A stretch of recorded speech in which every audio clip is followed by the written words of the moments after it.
Okay, alright, stop the music, just stop everything. Whoa, hey! Wait, what the... Are you me? Yes, I'm you, and you're me. Listen, we're not doing this. We're not doing some fancy B-roll montage, okay? Why? Why not? This is a 30 series GPU. It's special. You can't even buy these right now. Exactly. You can't buy these. Jesus. Have a bit of empathy for the viewer, will ya? What the hell are you talking about? Look, dude, we're not here to show off some overrated, out-of-stock hardware, alright? We're here to give the facts and provide useful information. Here you go again, trying to be the good guy. Let me tell you something, buddy. Nobody cares what you think. I think I'm going to take over from here. Oh, you think so? I'd like to see you try.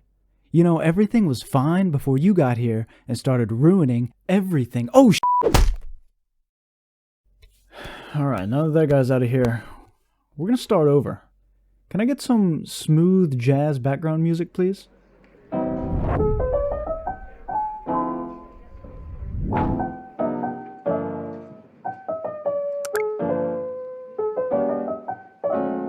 Real quick, I wanted to plug my newly made Discord server for this channel. I made it after quite a few requests, and it would be the ideal place to ask questions, show off your setups, and just talk tech in general. Link will be in the description. Okay, look, I'm just as tired of the GPU inflation and shortage problems as you are. As an avid builder and consumer myself, not being able to purchase any of the new 30 series cards at MSRP is crazy annoying. And if watching videos about PC hardware that you can't even buy is annoying to you, that's totally understandable. I've had similar feelings. But given the chance to review one of these GPUs, I just can't pass it up. Because the truth is, eventually these GPUs will be widely back in stock and the market will return to normal. Probably. And if/when that happens, this and other reviews will be here for you to learn more about the products. Anyways, this is my brother's Zotac Twin Edge OC. He felt it was finally time to upgrade from his GTX 1060 3GB model, and I completely agree. So luckily he was able to get his hands on this Zotac 3070. I guess he really wanted to play Cyberpunk. So big shout out to him for letting me review and test his new card. So first, let's go over a few specs of this card. It's an RTX 3070 utilizing NVIDIA's 2nd gen RT cores with 8GB of GDDR6 VRAM, 5888 CUDA cores, and a core boost clock of 1755 MHz. We'll be overclocking later, of course. It has 16 PCIe Gen 4 lanes, and for video interface it has 3 DisplayPort 1.4 outputs and 1 HDMI 2.1 output. When it comes to power consumption, the card is labeled to draw 220 watts, and Zotac recommends at least using a 650 watt PSU.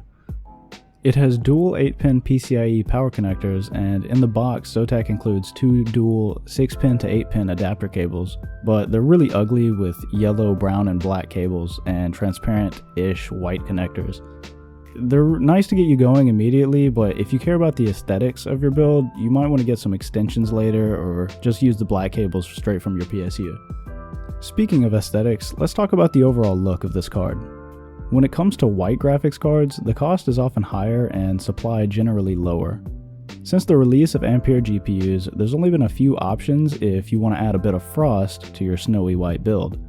As opposed to many 30 series cards being extra thick and long, the Twin Edge is wide and short.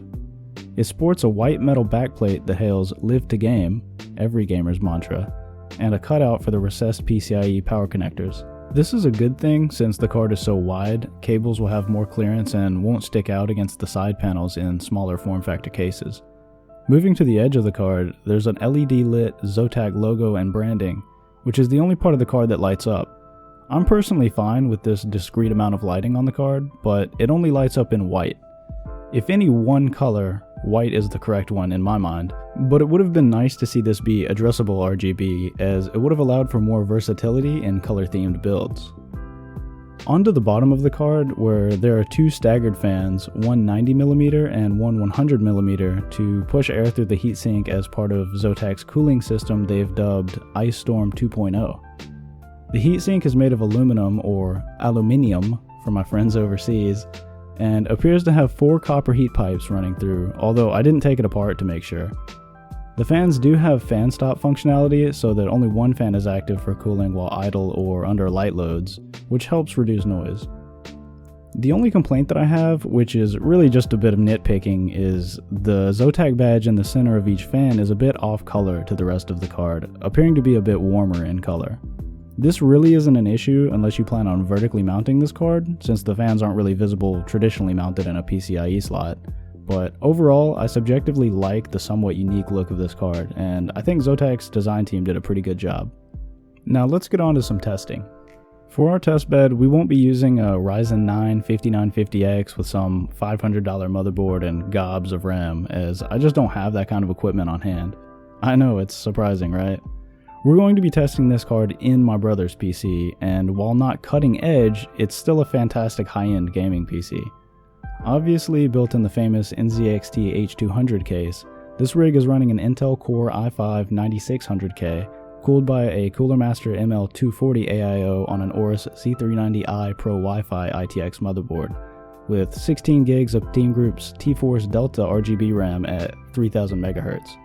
His power supply is an EVGA bronze-rated 600 watt unit, 50 watts under Zotac's recommended 650 watt unit, but I'm sure we'll be fine.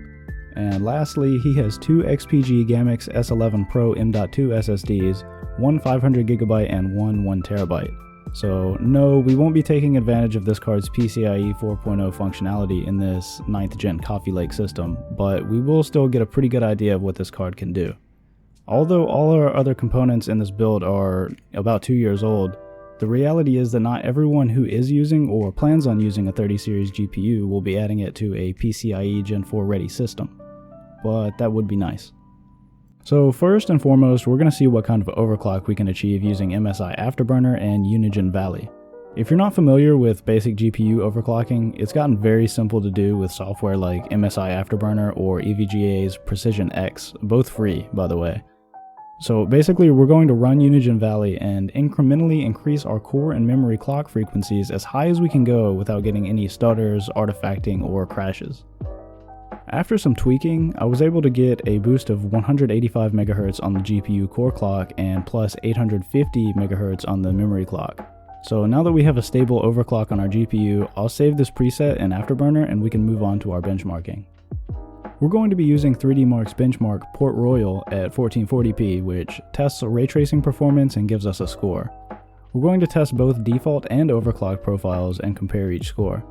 Our default profile received a score of 7516, averaging 35 FPS, which puts our system right above 3DMark's definition of a high-end gaming PC, but well below what they would consider a premium gaming PC. Keep in mind their scoring system hasn't been updated to include 30 series cards yet, and their high-end and premium gaming PC descriptions include 20 series cards, so take that with a bit of a grain of salt. Nonetheless, that isn't a bad score at all for our system at default settings. After switching over to our OC profile, we managed to bump up our score to 8270, an increase of 754 points, putting us in the top 31% of all scores, and our average frame rate was 38 FPS, an increase of 3 frames per second over our default profile.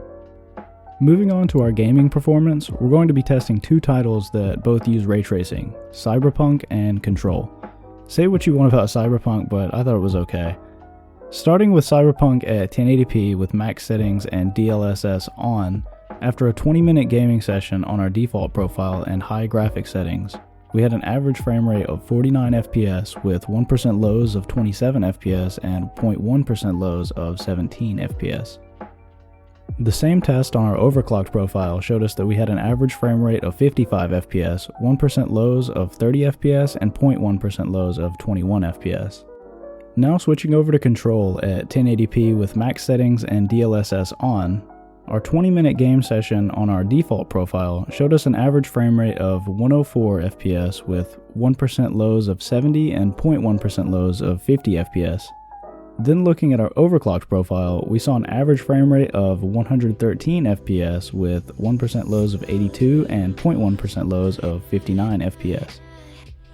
When looking at the Twin Edge OC with thermals in mind, I'd say they're pretty good in general, except for when idling. When idle, the card sits at a consistent 55 degrees C, which is a bit high considering most cards I test idle in the low to mid 40s, and I keep the ambient temperature inside at about 20 degrees C. When benchmarking in 3D Mark, temps averaged in the mid 70s and peaked at 79 degrees. When playing Cyberpunk, temps got up to 74 degrees and were mostly in the low 70 degree range. When playing with our OC profile, temps got up to 77 degrees and were mostly in the mid to low 70s. In control, temps pretty much stayed around the 75 degree mark, maxing out at 76 degrees. Our OC profile showed us a consistent temp of 79 to 80 degrees, which is the hottest I ever saw the card get.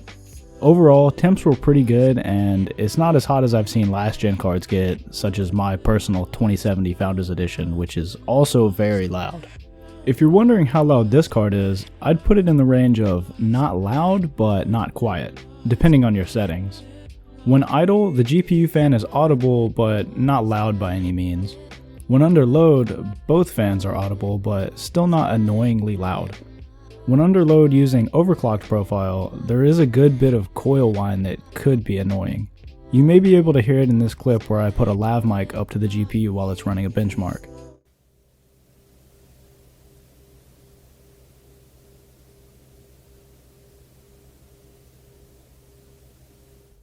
If you wear headphones while playing, then you definitely won't hear it, but if not, there's a good chance you will. Overall, it isn't very loud, but it isn't very quiet either. So in conclusion, yes, this is a great card and perhaps the best 3070 you could get for smaller form factor builds. In a perfect world where one could go and purchase one of these cards for MSRP, I'd say absolutely this is a good card for the money. And I'd love to leave it at just that, but if you can't get one of these cards at MSRP, like most of us, I wouldn't recommend paying scalper prices for this card because it simply isn't worth what you're getting at the end of the day. Of course, you're free to do what you want with your money. I mean, who am I to tell you what to do? I suppose economically, anything is worth whatever someone will pay for it. All I'm saying is that it's a great card, but there's a good reason that it's priced at around $700. So my best advice would be to just wait until the market is stable again, and when it is, buying this card for around $700 would be a fair deal. So that's going to wrap up my review of the Zotac 3070 Twin Edge OC. Let me know what you think of this card or if you plan on getting one in the future. Also, let me know what you think of our current GPU shortage situation and if it's affected you. Any questions or comments are welcome, but if you want a more direct contact with me, you're free to join our new Discord for this channel by clicking on the link in the description. By the way, I'm going to be doing a budget PC build video soon with parts that are actually available, so if you're interested in that, make sure to subscribe so you don't miss it. Thanks for watching, and I'll see you in the next one.